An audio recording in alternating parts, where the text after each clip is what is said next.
Rapunzel, Rapunzel, release your beautiful hair so I can. Yo, what's up? Who the actual shit are you? I'm the guy who lives here. And who are you? What do you mean you live there? Where's Rapunzel? You mean the girl with the long, emphasis on long hair? She moved away a while ago with some big-nosed guy. What? Where is she? Damn, dude, I don't know. I'm just the guy who bought this tower after her. I'm not related to her or something. I've come from very far and fought lots of battles, all in the name of rescuing a young princess that has been discovered being hostage for all those years around. Yeah, very cool story. Everyone has heard it before, okay? Listen, do you need anything else? I have things to do, you know? You're gonna tell me where the princess is, or else? Or else what? How do you plan to get here, huh, big guy? How do you plan to come down? Do you have a door? Well, not really. Shit. Hello ladies and gentlemen, it's me, your favorite astronaut of the ring here, and welcome back to another video. And today we're here to take a look at the most iconic fan comic of Zootopia. The one thing that got some of the most interesting panels, with a good art, to tell a story that is about a very complex team using furries in an interspecies relationship. Do not mistake the interspecies part with the weirdos, you know? And the comic was responsible for a panel so strange out of context that got to turn into a meme online. You know which one I'm talking about. I Will Survive, aka Zootopia abortion comic, made by Barba on DeviantArt. This guy, single-handedly, was able to create a whole narrative about abortion. I'm not even sure if I can say that without censorship on YouTube. On a Disney movie fan comic. How can you even explain this to a Victorian child? But anyway, this comic is not really that underground to the point of needing a presentation and contextualization. There are many people that have made plenty of videos about it. But before everything else, make sure to like if you like this content, subscribe if you want to see more of me, and comment anything down there, from suggestions to other videos to random thoughts about it. So without wasting anyone's time, let's go to the comic.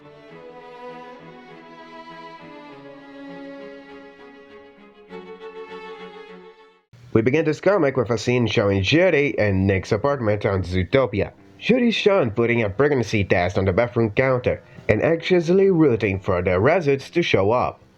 At first, she cheers as only one bar is shown, but soon enough the other one also shows up, confirming that she is, in fact, pregnant. Very straight to the point, I see. I like that, considering the profile of the author on DeviantArt. I'm actually glad there's no freaky thing about how to fabricate babies. Next page, we get to see Nick while sleeping peacefully, until Judy comes to the room, asking him to wake up. He even tries to argue about them being off duty on that day, but Judy insists, saying that she has something important to say. But Nick says to just text him. Judy ends up calling Nick for his real name, saying that she is serious, finally waking him up scared. When this happens, Nick comments on how when she calls him Nicholas, it means that he is in trouble, to which she agrees. Still yawning, Nick gets up and asks to take a shower and do other things before she ruins the rest of his day. And Judy says that she thinks that it would be good. Right after Nick returns, saying how better he feels right now, he asks Judy on what is so important that she needed to tell him. Judy makes no rodeos, going straight to the point, saying that she is pregnant. That's what I like to see, no wasting of time, go right where it needs to be. Though this might end here because we still have 20 plus pages to go through. Nick gets a very funny reaction from that, but rapidly brushes it off, thinking that it was a joke, doubting that this is even possible. But as soon as he notices Judy's nose twitching, he again gets shocked, asking if she is sure and if this is for real, which she confirms. She only got the time to say that got a pregnancy test before being held by Nick, saying how he's so happy about it. Of course the author made her caked up, I'm not even surprised. He's still saying on how he loves her, and how she made him the happiest mammal on earth. As Judy asks him to stop, he stops right away, worried that he might have hurt her. She denies being hurt, saying that this is not a problem. Nick gets confused about what she meant by problem, asking if she's talking about the fact that they are from different species. She thinks that their baby might have some problem, but she denies. Nick says that he doesn't understand, as Judy pleads to him to not make things worse. And when Nick asks what is she talking about, she finally says that she doesn't want a baby, which makes Nick have this unnecessarily well-drawn reaction that I use on the thumbnail for this video. He has a hard time believing she just said this to him, and she asks him to hear her out. He snaps, begging for her to tell him he has heard it wrong, and questioning why is that, as she asks him for a chance to explain, which he gives, asking why she doesn't want their baby. Judy argues that there's no baby yet, for she's just on the first month of her pregnancy, and Nick responds to this, saying that she decided on her own that this was going to be the last month as well. Judy asks for them to talk like adults, and Nick reluctantly agrees. Judy then begins by saying that at first, she believed he couldn't get her pregnant. Yes, she knows that there are some cases of interbreeding, but they were extremely rare and never seemed to occur between a bred and prey couple. So she foolishly believed they didn't need to take any precautions.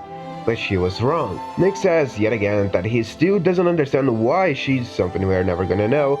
First, Judy clarifies, saying that she is afraid. Nick questions on what she is afraid of, and she proceeds to explain that in part, she's afraid their child might be some kind of freak. Nick asks if she really thinks so, and she says that it's not impossible. Moreover, a baby from him might be a little too big for her. Nick answers this, saying that she doesn't know for sure, and she responds saying that no one does, and this scares her.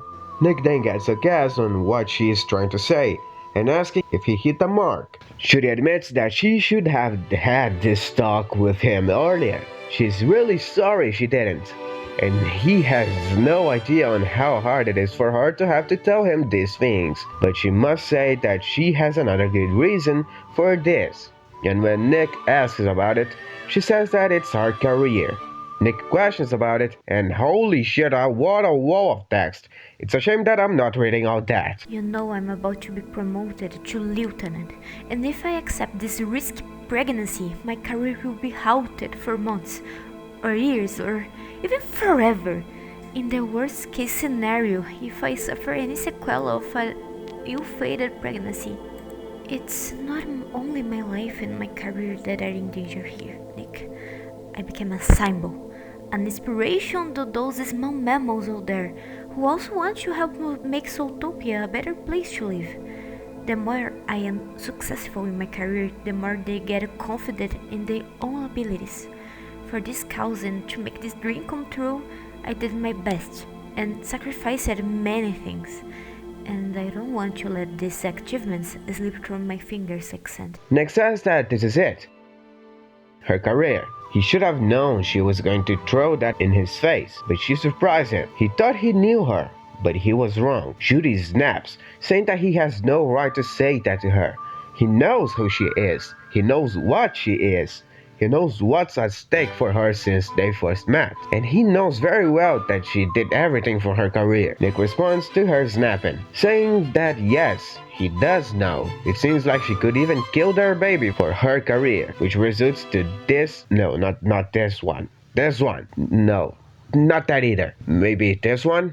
The joke here is that this page got memed into oblivion on the internet because of how absurd the overall of this looks out of context. I mean, I'm literally telling you guys the full story here, but think about this by the eyes of someone who doesn't know the comic. How funny it can be to see a well-made art of two characters from a Disney furry movie where one is getting slapped while the other is in tears for whatever reason. Whoa, wait. Come back? Yeah, that's the original one. And of course, Judy has mad hips again. Shocker. During this episode of domestic violence, Nick gets to the ground while Judy immediately goes asking for forgiveness, saying that she lost her temper. But he just gets up quietly and walks in the direction of their room as Judy asks for him. He immediately gets a bag and starts to pack his things up. But Judy gets right away to him, again asking for forgiveness, saying that he doesn't need to do that, and she didn't want to hurt him. She's still insisting for him to stay, saying that she needs him, now more than ever, and asking him to believe when she says that she still loves him. I I'm not even gonna comment on that. As Nick holds a picture of his mother, a single tear falls from his face. He then proceeds to speak, asking Judy if what would have happened if her mom decided to interrupt her pregnancy while being pregnant with her. Judy even says that this is useless. She knows what is he, something that we are never gonna know, because Nick continues saying that if she hasn't been born, this world would be as bleak as ever, and without her light, he would still be on the streets, living a meaningless life. Judy tries to disagree, saying that she is sure he would again, something that we're never gonna know, because Nick continues, saying that there are people who make a difference in the world, and she is one of them. Even being a little bunny, she stopped a nasty conspiracy and have changed the hearts and minds of millions. For him, things like these could never, ever happen without her. He throws a final act of despair, asking her to give this unborn child the opportunity to do the same, to let her light continue to shine through him or her. Judy even feels compelled to give in, but she denies again, saying that she is sorry, but she have made her mind, her body, her rules. Nick doesn't insist anymore, but asks if there is any chance that she might change her mind, but Judy denies it, as Nick says that neither will him.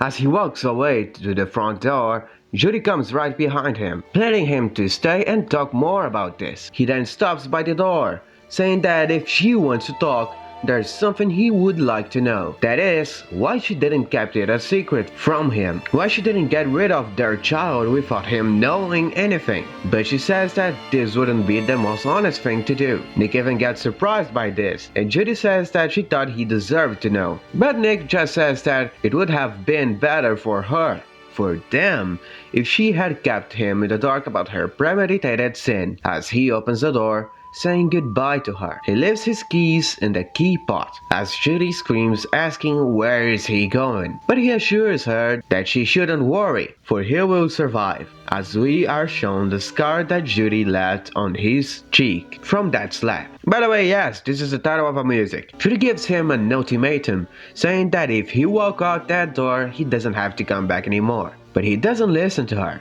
and lives all the same, as Judy calls for him, now crying while she falls to the ground. And in the last panel, we see a narration, saying that nothing lasts forever, even an apparently everlasting love that has triumphed over the odds, and many challenges may eventually come to an end. I swear to God, it doesn't matter the perspective from where you look this, her butt is always the size of her damn head.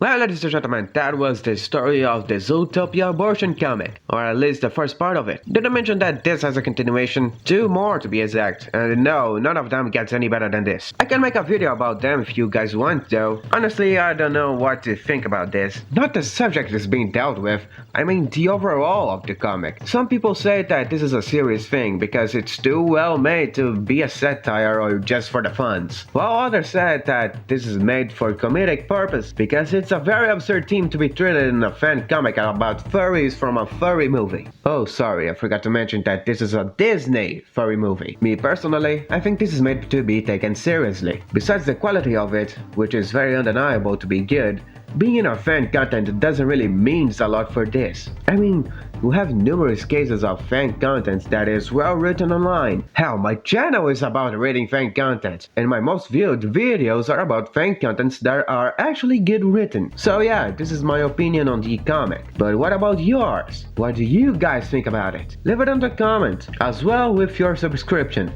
And a like as well. I would love to know what you guys think about this. But for now, I must go. I had to buy a comically large popsicle to do something that is clearly not illegal. See you later, Space Wanderer.